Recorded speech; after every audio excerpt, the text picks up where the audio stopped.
DNA can be damaged by ultraviolet rays from the sun and by toxic chemicals. If DNA damage accumulates, cells will malfunction and lead to cell death. Although DNA damage occurs frequently, cells are capable of fixing it before it causing problems. Cells have several mechanisms to correct DNA damage. One such mechanism involves the Cockayne Syndrome B protein. ERCC excision repair 6 chromatin remodeling factor gene, also known as ERCC6, provides instructions for making CSB protein. This protein is important in transcription-coupled excision repair. ERCC6 is the main pathogenic gene of CS.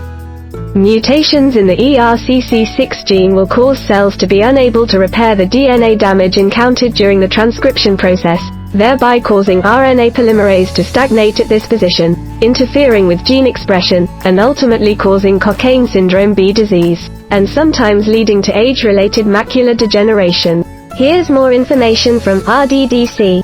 Cockayne Syndrome B, also known as Cockayne Syndrome Type 2, and has symptoms including seizures, ataxia and tremor.